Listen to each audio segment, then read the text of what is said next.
আগেই বলেছিলাম যে মৌমাছির চাকার মধ্যে ডিল দিস না। এখন ডিল দিতে যাইয়া এবার আন্দোলনের ঠেলা সামলাও। ছাত্র জনতা যেভাবে জেগে উঠতেছে, যেভাবে সকল জেলা সকল সকল স্থান থেকে যেভাবে বিক্ষোভ হইতেছে,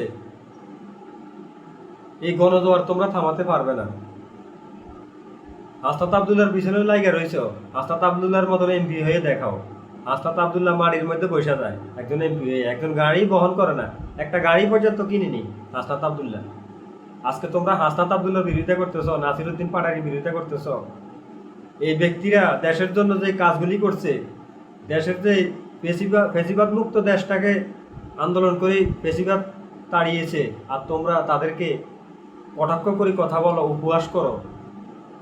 তারেক রহমান তো হাসনাত আবদুল্লাহ জুতার সমানও হবে না, হাসনাত আবদুল্লাহ জুতার সমানও হবে না তারেক রহমান।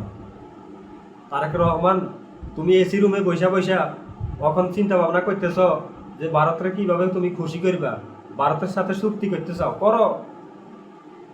খুনি হাসিনার যে অবস্থা হয়েছে, তোমারও সেই অবস্থা হইব। আন্দোলন থামাও এবার। মৌমাছির মধ্যে ঢিল মারছো না, মারো, যত পারো মারতে থাকো। এবার পরিণতি হবে হাসিনার যেই পরিণতি হয়েছে, তারেকের সেই পরিণতি হবে। লন্ডনে পালাতে বাধ্য হবে এবার। একের পর এক আন্দোলন খালি গর্জে উঠবে। সব জায়গায় জ্যাক লাগাই রাখছি, চতুর্দিকে জ্যাক লাগাই রাখছি, খালি আন্দোলন আন্দোলন, চতুর্দিকে আন্দোলন। আন্দোলন খালি হইতেই থাকবে। তোমরা পারলে সন্ত্রাস বাহিনী দিয়া, তোমরা যুবলীগ দিয়া তোমরা যাতে চেষ্টা করো, তোমরা এই গণজোয়ার স্রোত থামাতে পারবে না। মৌমাছির মধ্যে ডিল দিছো না, একের পর এক আন্দোলন গর্জে উঠবে, খালি গর্জে উঠতে থাকবে, উঠতেই থাকবে, থামাতে পারবে না। মনে করছে এনসিপি একা, এনসিপির লগে 11টা জোট আছে, 11 দলীয় জোট, 11 দলীয় জোট এনসিপির ভিতরে। বালুর টাক দিয়ে আজকে এনসিপির তোমরা ঠেকাতে চাও। তোমরা এনসিপির মতন একটা ছোট একটা দলকে তোমরা বালুর টাক দিয়ে, পুলিশ দিয়ে তোমরা ঘেরাওয়া করতেছ, কিন্তু অথচ তোমরা শিবিরকে কিভাবে ঠেকাবা? শিবিরকে তো ঠেকানো সম্ভব না।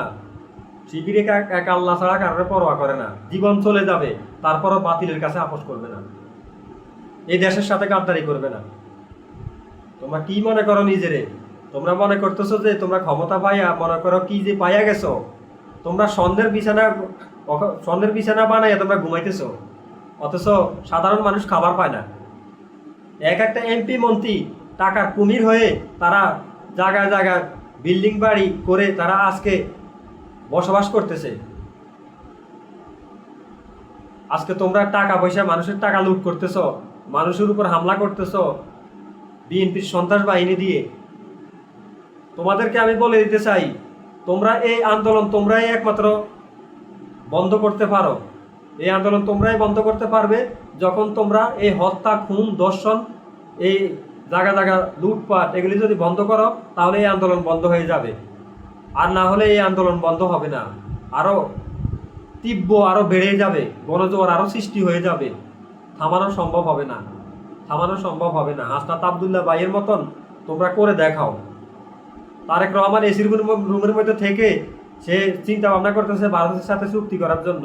হাসিনাও এরকম ভারতের সাথে চুক্তি করছে, বিডিআর বাহিনী দিয়ে, সেনাবাহিনী দিয়ে, আনসার বাহিনী দিয়ে, পুলিশ লীগ দিয়ে, ছাত্রলীগ দিয়ে, এই যে হলুদ মিডিয়া দিয়ে, এই সমস্ত মিডিয়া দিয়েও শিবিরকে তো দমাইতে রাখতে পারে না, ক্ষমতা টিকিয়ে রাখতে পারে না, ভারতে যেতে বাধ্য হয়েছে। তোমাদেরও একই অবস্থা হবে। হাসিনা যে পথে হাঁটছে একমাত্র তারেকেও সেই পথে হাঁটতেছে। আমরা চেয়েছিলাম আন্দোলনের পরে হয়তো একটা পেশিবাদ মুক্ত দেশ আমরা গড়তে পারবো, কিন্তু দুর্ভাগ্যজনক দেখতেছি আমরা এই আন্দোলনের পর, সরকার পতন হওয়ার পর থেকে হত্যা, ধর্ষণ, খুন, চাঁদাবাজি, লুটতরাজ, টেন্ডারবাজি, দুর্নীতি বেড়েই চলছে, অথচ এগুলি এখনো বন্ধ হয়নি।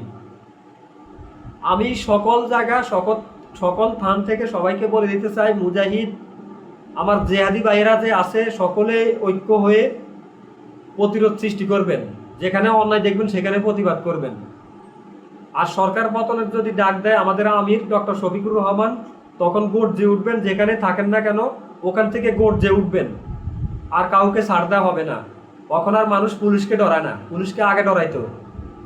ওই যে গাছের সাথে যেভাবে দেখছেন জায়গা জায়গা গাছের সাথে ঝুলিয়ে রাখছে ফেলাই আবার উপরে দুলে রাখছে রশি দিয়ে টাঙ্গাইয়া, এই অবস্থা হবে এখন। ওই সেনাবাহিনী কন পুলিশ কন এগুলার সময় নাই, এগুলা শিবিরে এগুলার গণাতে ধরে না। মনে রাখবেন, কথাটা মনে রাখবেন।